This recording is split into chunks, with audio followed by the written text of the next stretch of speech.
Chapter 15. Israel's Final Defiance. Israel de Brandenburg, the young Saxon painter and miniaturist, who arrived at Trent on the occasion of the fateful Passover of 1475, on one of his frequent trips to the cities of the Triveneto region in search of clients, Jews and Christians, was the first to opt for a rapid conversion to Christianity. He had already successfully braved the baptismal waters by the time the interrogations of the principal persons implicated in the child murder of Simon began in late 1475. Wolfgang was given a new name, selected for him by Hinderbach in honor of a saint for whom the Prince Bishop of Trent showed particular affection. As Wolfgang was to confess at a later time, he had decided to abjure the faith of his fathers simply in the hope of saving his skin, and the circumstances proved him right. Or at least, they proved him right at first. 2 months later, by the end of June, upon conclusion of the first phase of the trials, the principal defendants, 9 in total, including Samuele da Nuremberg, Angelo da Verona, and the physician Tobias da Magdeburg, were condemned to death and executed. The old man, Mose de Würzburg, had died in prison before being sentenced to execution. The trials were then all temporarily suspended by order of the Archduke of Austria, Sigismund. A few of the minor defendants, all of them from among the servants to the 2 principal moneylenders and the physician Tobias, were in prison waiting to learn their fate.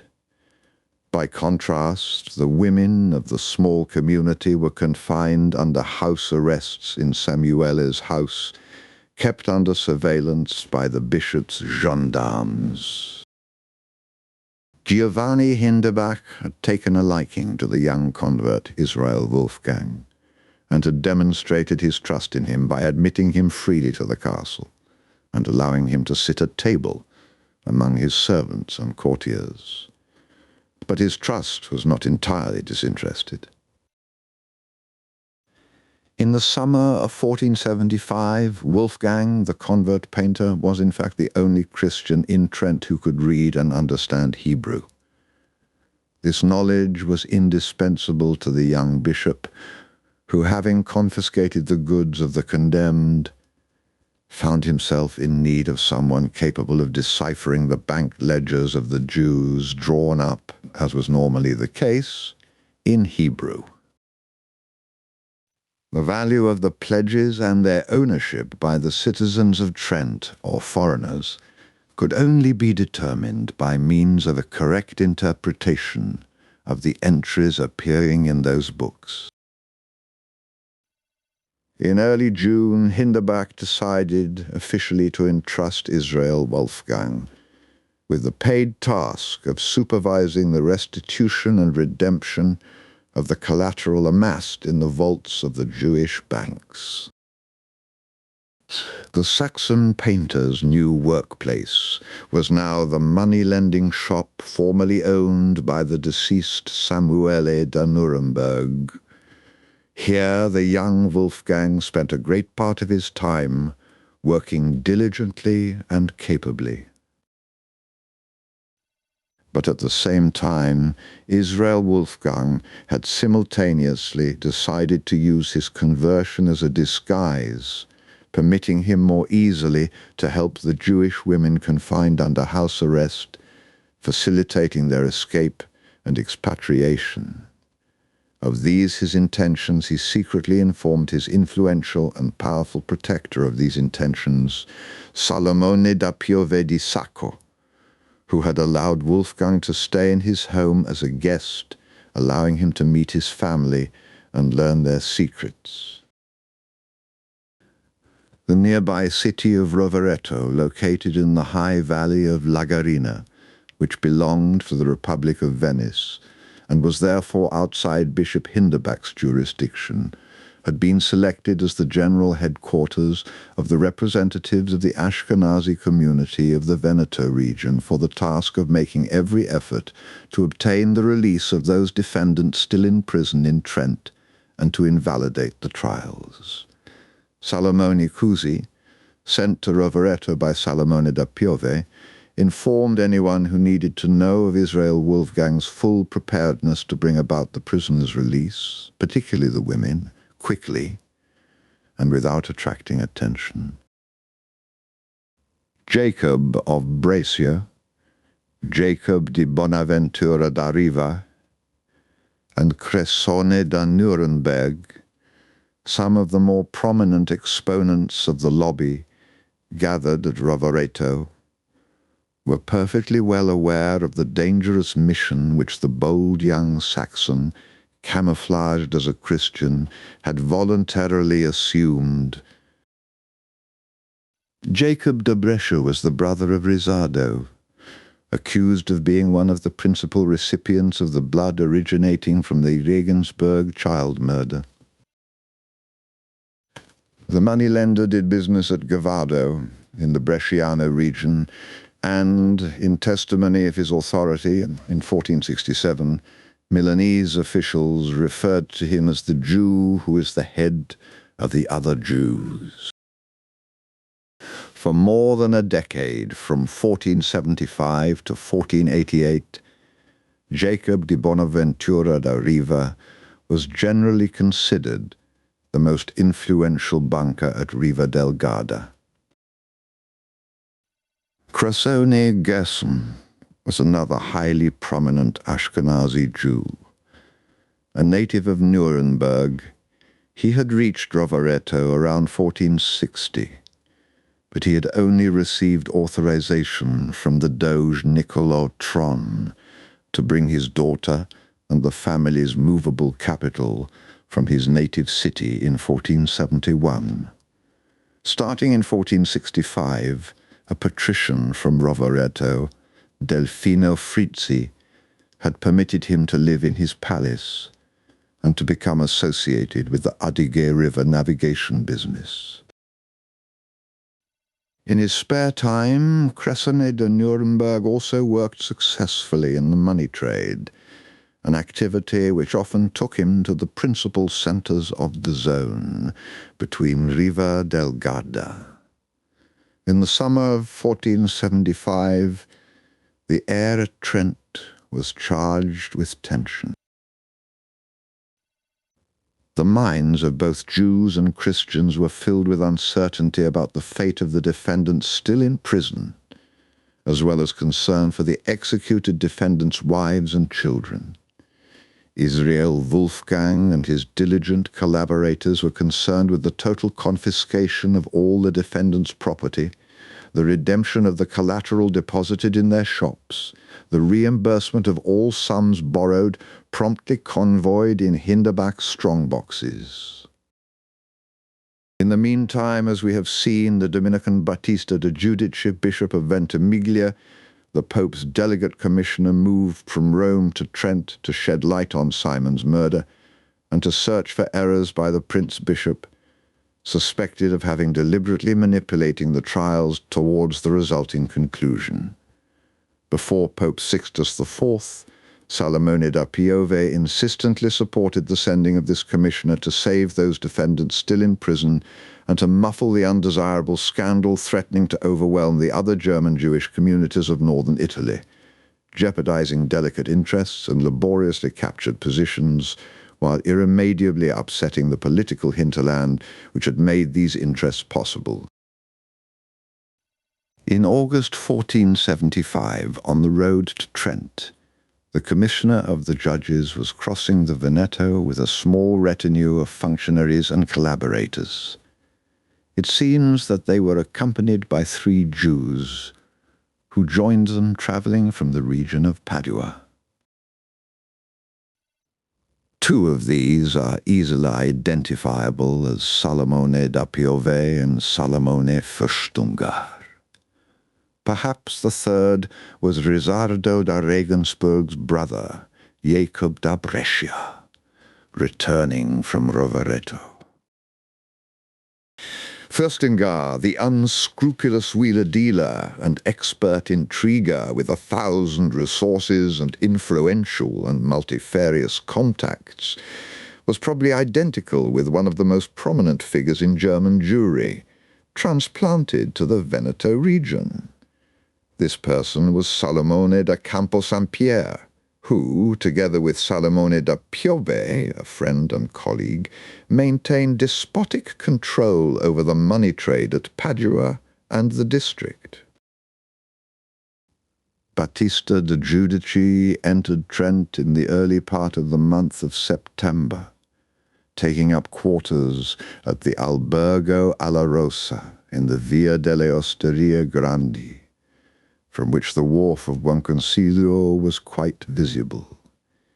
He courteously declined Bishop Hinderbart's invitation to be his guest at the castle, probably intending to control his meetings and movements in this way, on the grounds that the inn, although German-owned, was well known for its appetizing Italian cuisine, a quality particularly appreciated by the Dominican Inquisitor, who considered himself a man of good taste, not one disposed to compromise in culinary matters. De Giudici was escorted by a small retinue, including his assistant Raffaele, a one-eyed notary, blind in one eye, who knew German and could act as an interpreter, and a mysterious priest, old and hunchbacked, who always wore a torn black frock coat. The Albergo alla Rosa also hosted Salomone Fürstungar, the influential wheeler-dealer who accompanied the apostolic commissioner with prudence and circumspection, meeting him frequently and speaking Italian, without need for an intermediary of any kind. Israel Wolfgang was now required to respect the delicate and dangerous commitments which he had voluntarily assumed.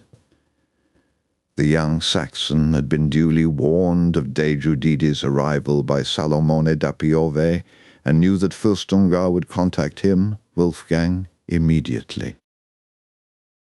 They met at night in the stalls of the Albergo alla Rosa, far from prying eyes. Fürstungar informed Wolfgang that a Gasparo, assistant to Sigismondo's steward, had procured a safe conduct for him, Wolfgang, to travel to Innsbruck and confer with the Archduke of Austria in order to obtain a definitive suspension of the trials and the release of the imprisoned women. He also asked Wolfgang to make himself available to the apostolic commissioner through the one-eyed notary, who knew German, and to deliver secret messages to the women, confined in Samuele da Nuremberg's house, messages to be transmitted to Wolfgang from the general headquarters of the Ashkenazi Jews set up in Rovereto. The women were reassured and informed of the good prospects of Wolfgang's mission before Sigismundo and the commissioner's full readiness to do everything possible to obtain their release. Fürstungar entrusted Israel Wolfgang with money for his expenses and trouble. The next day, it was the one-eyed notary's turn to take the initiative of meeting Israel Wolfgang. The location of the appointment was the stube near the fountain behind the Chiesa di San Pietro, a public bath in a discreet area of Trent where the streets were usually empty. The notary informed the young painter that he would soon be called upon to talk with the commissioner, and knowing that Wolfgang could freely enter the rooms of the castle of Buonconsiglio, he asked Wolfgang to spy on Hinderbach's movements and to inform him, the notary, Raffaele, of any rumors going around at the castle relating to the Jews still held in jail, as well as on the eventuality of a resumption of the trials.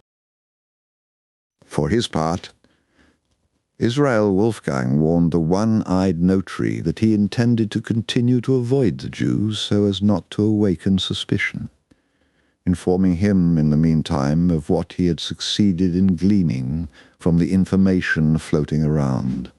A rumor was current at Trent that the Apostolic Commissioner was in cahoots with the Jews and proposed to exonerate all those condemned for Simon's murder and bring about the release of anyone still in prison, including the women.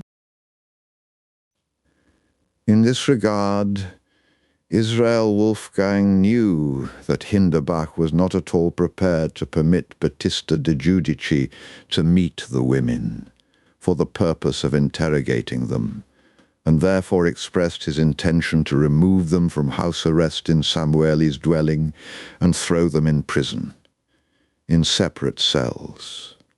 With his usual circumspection, Salomoni Fürstungar, before leaving for Trent on his way back from Innsbruck, had contacted another person, considered a certain friend of the Jewish families. This was Roper, known as Schneider Jude, a German known as the tailor to the Jews, who had for years frequented their houses and was linked to them through strong ties of solidarity. For these reasons, he was arrested during the first phase of the trials and subjected to torture.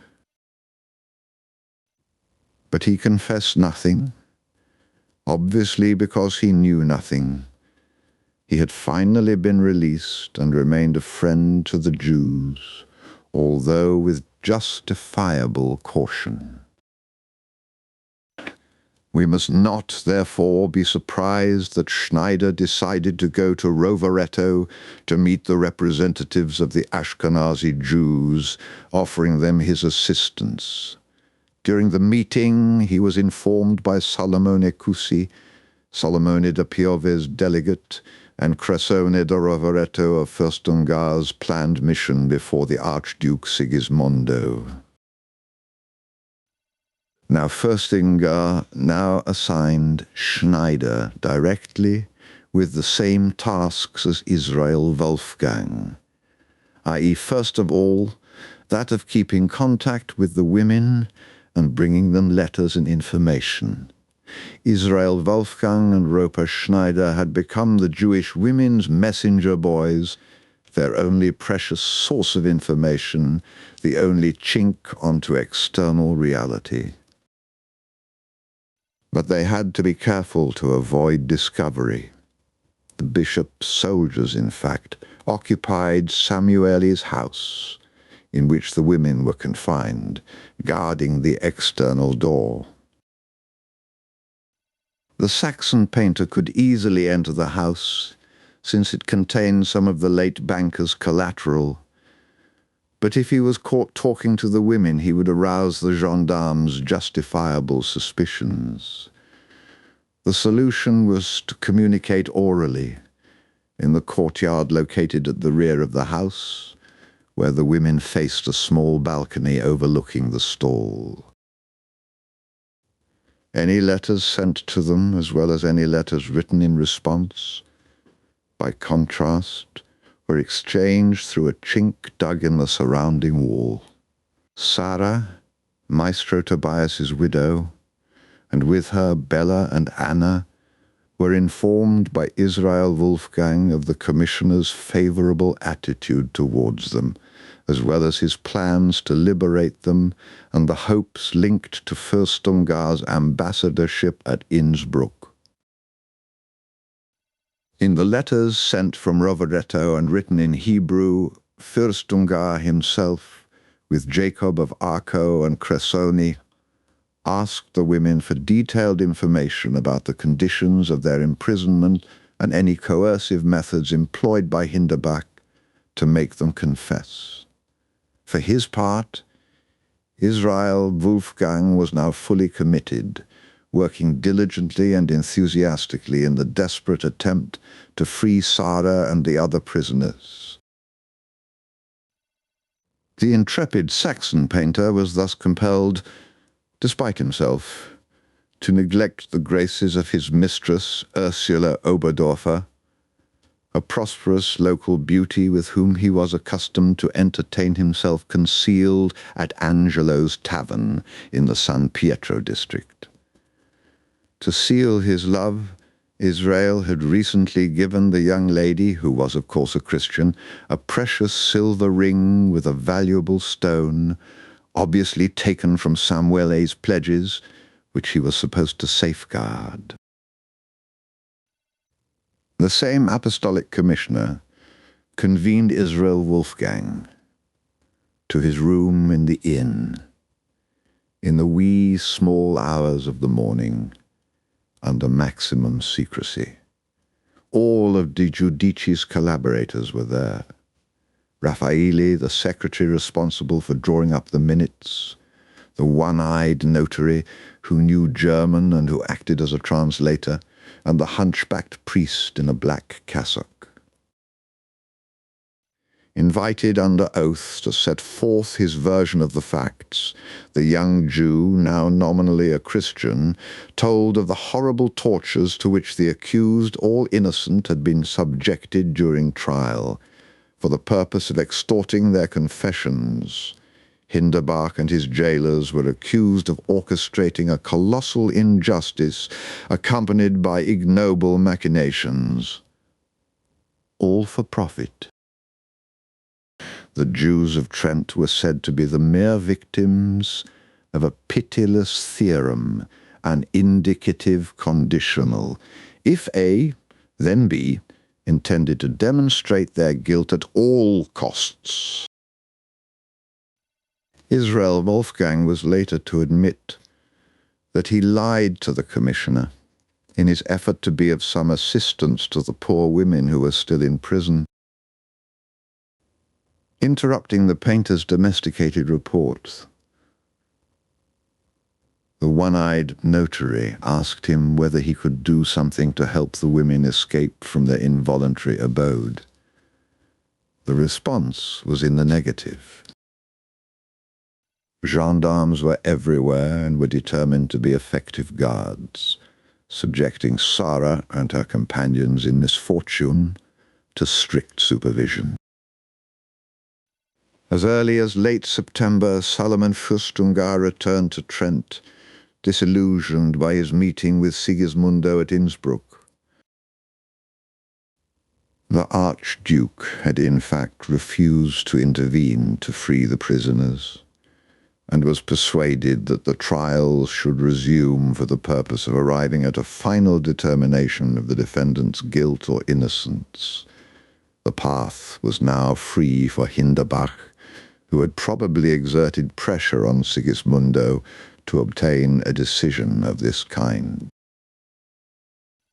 For his part, Fürstengar, angered by the unexpected failure of his mission, was now resolutely determined to avenge himself upon the implacable Bishop of Trent by dispatching him to his creator, perhaps in the company of his collaborators. And he knew he had a bold assassin at hand, prepared to do the job. Israel Wolfgang was urgently summoned to the usual meeting place at night. In the stalls of the Alarosa Inn, Fürstengar informed Wolfgang of the negative outcome of the appointment with Sigismundo and asked him to carry out an immediate plan to terminate Hinderbach's existence by poisoning. The poison was to be put in his food, while circumventing the many precautions with which the prudent bishop had thought fit to protect his life. The young painter, eager to carry out the new mission entrusted to him, carefully examined Hinderbach's habits at table. All dishes and wine placed on the table were tasted by various persons on 3 occasions, i.e., by the cook in the kitchen, by the steward in putting the dish on the sideboard, and by the waiter in placing it on table. The poison, therefore, had to be placed in the food after the last servant had tasted it. Israel Wolfgang said he was capable of choosing the right time, but needed to find the raw material, an effective and lethal poison. Upon his return to the castle at Buonconsiglio, he quickly set to work. Among the stationery materials in the office, Israel Wolfgang knew there was a box containing materials belonging to a friend and colleague who had recently died, Friar Pietro, a German who had earned his living as a painter, miniaturist, and occasionally as an alchemist. The ingredients used by the monk in preparing his colors were bound to include some solid arsenic. Israel Wolfgang was not mistaken. A respectable chunk of red arsenic or cinnabar-colored arsenic sulfide soon found its way into his pockets. The next night, the Saxon painter hasted to meet Fürstengar again. With justifiable satisfaction, Wolfgang showed him the poison he had obtained. But the astute and expert German go-getter only needed a glance to realize that Wolfgang's lump of bisulfide of arsenic was almost harmless and would never have troubled the Bishop of Trent with anything more serious than a passing bellyache. At any rate, he offered to supply his young assassin as quickly as possible with good arsenic capable of poisoning the bishop effectively. But for a variety of reasons, the project, although never formally abandoned, was to take another course, and Israel Wolfgang is not thought to have seen Salomone Fürstengar again. Battista de Giudici wasn't discouraged either. Unable to meet the women and other defendants due to Hinderbach's refusal, he concluded that he could do little by remaining at Trent. The hostile and intimidating climate, as he saw it, in which he was compelled to work, actually prevented him from making the desired progress in his inquiry. The failure of Salomone Fürstengar's mission to Sigismundo, of which de Giudici had been duly informed, was only an obvious prelude to the imminent resumption of the trials, leaving him with very little time in which to work, carrying the dossiers to Rome with only moderate hope that the appeals process might be approved and that the defendants might be released before they suffered the anticipated punishment. In very late September 1475, less than 1 month after de Giudici's arrival in the city, the pontifical commissioner decided to leave Trent and move to Rivereto, outside Hinderbach's jurisdiction. The choice of city seemed a rather delicate one, since Rovereto was known as the established general headquarters of the Ashkenazi Jewish community of northern Italy, actively mobilized some time before in their efforts to exonerate the accused from any responsibility in Simonino's murder. It was also foreseeable that the bishop would spare no pains in representing the apostolic functionary as being under the thumb of the Jews. And Hinderbach lost no time in stressing the unsuitability of de Giudici's decision. In a letter to the humanist friend Raphael Zovenzoni, the Bishop of Trent, Hinderbach noted that the reasons for the commissioners de Giudici's move to Rovereto were just phony excuses, and that the presence of the Jews gathered in the city at that time was highly suspicious.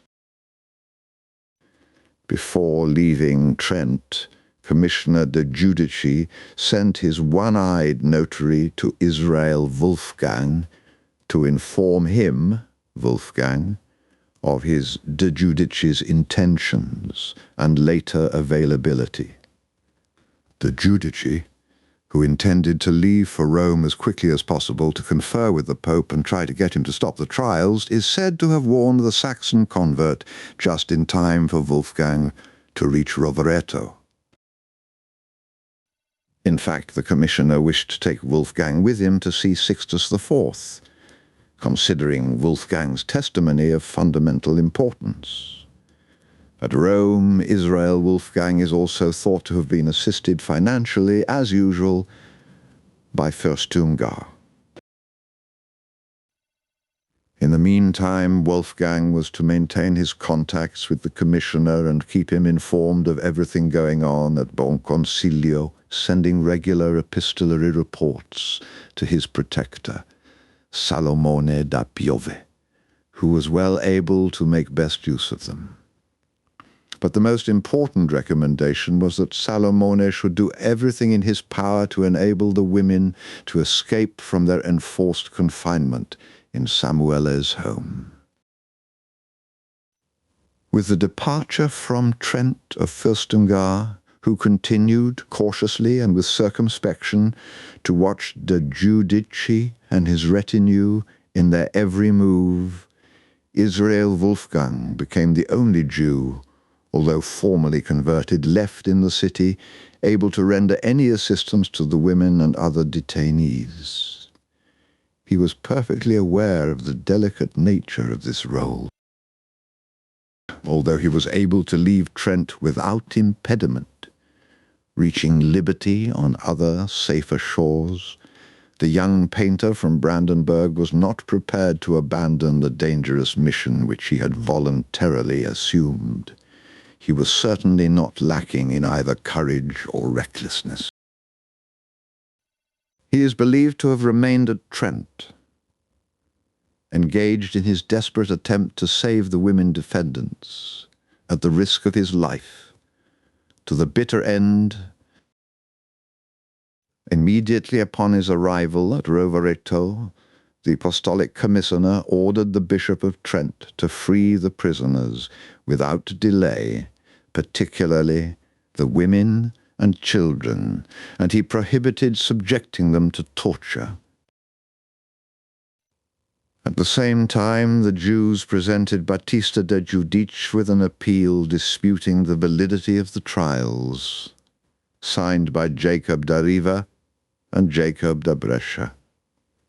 They were ready to accept it, instructing Hinderbach to respond to 13 counts in an indictment accusing him, among other things, of bringing the trials solely to misappropriate the property of the condemned, estimated at 20,000 florins.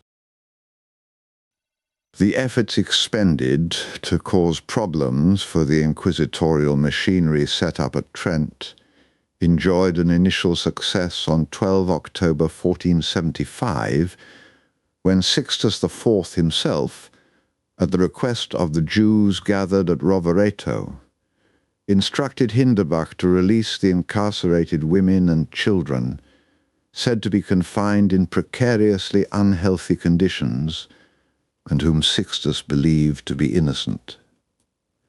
De Giudici, for his part, invited Giovanni da Fondo, the notary at the Trent trials, to appear before him to testify as a witness. The notary's refusal was clear and immediate. Giovanni, in fact, maintained that he feared for his life. The Jews at Rovereto would not hesitate to have him murdered. In the meantime, Fürstungar, also known as Salomone da Camposampiero, reaching Val Lagarina together with the apostolic commissioner, abandoned Rovereto immediately to travel to Verona in an attempt to procure the services of Gianmarco Raimondi, one of the best lawyers in the city. Having obtained an appointment, Fürstungar explained to the Veronese jurist, Raimondi, that in the cause of the Jews of Trent, he could count on the support of illustrious Roman prelates, and that even the Apostolic Commissioner himself had only arrived in the area thanks to the considerable financial commitments assumed by the German-origin Jewish community to ensure the commissioner's very appointment before the Pope. Raimondi was offered a fee at the rate of 3 florins a day to overcome his foreseeable hesitation, but to no avail. Raimondi had no intention at all of taking the case. At Trent, Israel Wolfgang had an unexpected meeting. Waiting for him one morning under the portico of Samuele's bank was a German Jew whom Wolfgang had met some time back in his uncle's house at Erlangen, near Nuremberg.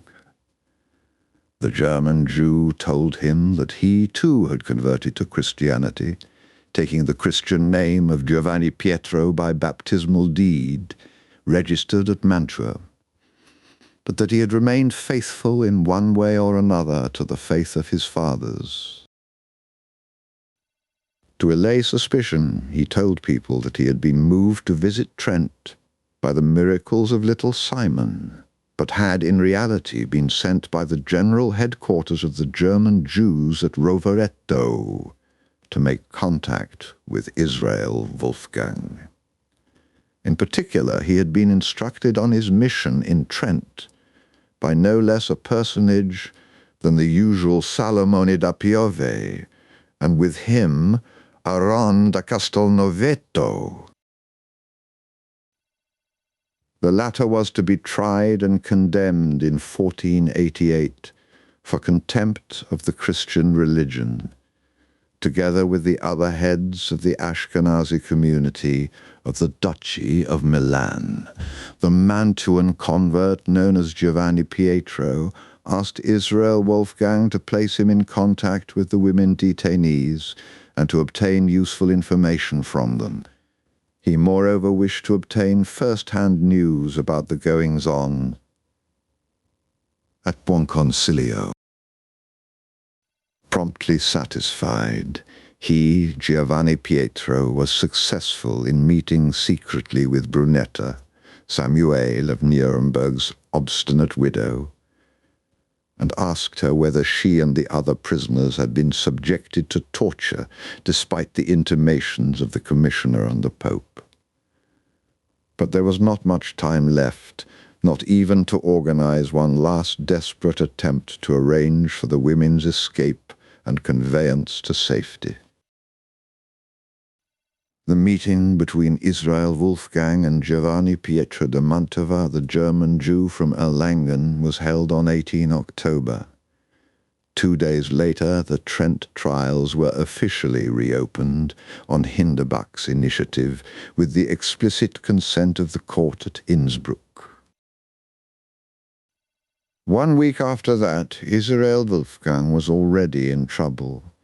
Betrayed by Lazzaro da Serravalle and Isacco da Gridel di Vedera, Angelo da Verona's servants, as well as by Mosè da Franconia, teacher of Tobias's children, and Joab da Ansbach, the ignorant scullery boy in Tobias's kitchen, who, tortured and confessing, out of envy or spite, had accused the young Saxon painter of responsibility for little Simon's murder.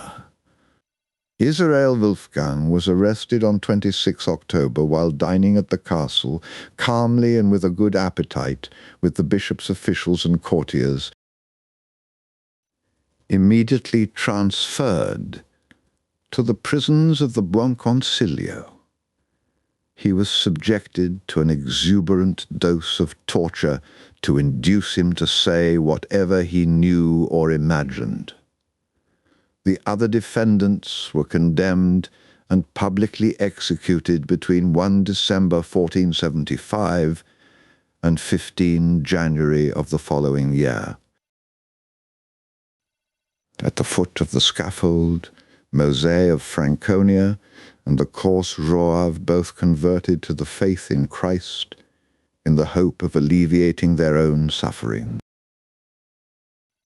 Wolfgang was deliberately the last to be executed. Condemned by Giovanni Hinderbach's tribunal on 19 January 1476. Offended and feeling betrayed, Hinderbach made no exception of any kind for Wolfgang and punished him much more harshly than even the principal defendants on trial. His body, cruelly broken on the wheel, was devoured by animals.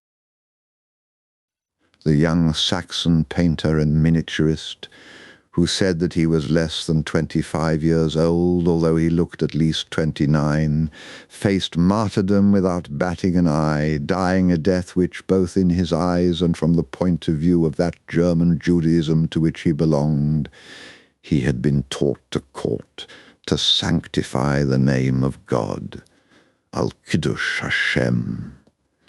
His death was accompanied by unflaggingly indecorous anti-Christian grimaces and a scornful profession of polemical faith. The voluntary sacrifice of Israel Wolfgang, the boy from Brandenburg, counterbalanced, or more exactly flanked, the involuntary sacrifice of little Simon in a holy tragedy in which the basic elements of the plot, cruel and bloody, had been composed centuries before, in Hebrew and Yiddish, in German and in Latin, in the valleys washed by the muddy waters of the Rhine and the Main, the Rhone and the Danube, the Adige and the Ticino, where it was said that the god of the rivers claimed their innocent victims every year. Yes, I am perfectly persuaded and convinced that killing Christian children and consuming their blood and swallowing it was a good thing. If I could obtain the blood of a Christian boy for our Passover feast, of course I would drink it and eat it, if I could do so without attracting too much attention. Know ye that although I have been baptized, I, Israel, son of Meir, may he rest in peace, a Jew of Brandenburg, intend and have established in my soul that I wish to die a true Jew. I had myself baptized when I saw that I had gotten caught, and in doubt that I might be condemned to death, believing that I could avoid it, as actually happened. Know ye therefore that I, Israel the Brandenburg Jew, do not consider anything believed and observed by the Christian religion to be true at all. I believe with an unshakable faith that the religion of Israel is correct and holy. But not everything had gone wrong, at least from Israel de Brandenburg's point of view. Not a single week had passed since his arrest before the young Saxon Jew in his cell was informed that Hinderbach had finally given in, perhaps in part to counterbalance foreseeable criticism of his decision to reopen the trials, and had consented to release the incarcerated women's children. These were Mosè and Salomone, the children of Verona and of Dolcetta. Seligman, Mayor of Würzburg's young boy, Samuele da Nuremberg's daughter-in-law Anna's young boy, still in diapers, and the numerous offspring of the late Tobias, whose 4 children were named Joske, Mosè, Chaim, and David. An envoy from the Apostolic Commissioner appeared at the castle of Buonconsiglio on November 2nd and took delivery of the children, who were later taken to Rovereto and entrusted to the Jews. Little is known of their fate. Many of them were probably taken back to Germany and adopted by relatives or persons known by them, and seem to have disappeared from the pages of history. Only Mosè and Salomone, Angelo da Verona's children, remained safely in Italy, entrusted to the Ashkenazi community which had worked so actively to obtain their release. Following the confessions of Brunetta, Samuele de Nuremberg's widow, and the other women, followed by their conversion to Christianity, which occurred in January 1477, attempts to return the children to their mothers proved fruitless. Bella, Anna, and Sarah, who had at the time voluntarily entrusted their children to the Jews of Rovereto, now that they were converted and baptized under the names of Elisabetta, Susanna, and Chiara, wanted them back urgently, ceding to the pressures of those who wished them to have the children baptized. Pope Sixtus IV himself, by a bull of 20 June 1478 addressed to Hinderbach, exhorted him to take all steps to ensure that they might be returned to the recently converted women, together with their dowries. The children were to be baptized. But his attempts in this direction were too late. It was like closing the barn door when the horse has already been stolen. We still wish, and we enjoin you to it with the same authority, that you shall use all diligence to ensure that the children of the condemned Jews be returned to their baptized mothers, together with their dowry wherever that might be found, compelling any opponent or rebel by means of ecclesiastical censure and other means granted by law.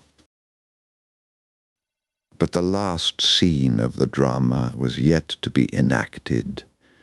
The drama finally concluded with the solemn appearance at the baptismal font of Salomone, the physician Tobias, his feeble-minded servant. The poor imbecile, deemed incapable of understanding or consenting, had survived the trial for little Simon's murder because he gave no indication of knowing or remembering anything about it. Now, to mark the occasion of the feeble-minded Salomone's baptism, under the name of Giovanni, in a crowded ceremony in the Chiesa di San Pietro at Trent, it was the common desire of all that he might also recover the light of the intellect. The body of the sainted little martyr Simon was invoked aloud to perform this one last appropriate miracle, the end. This has been a production of Rare Audio Books. Heil Hitler.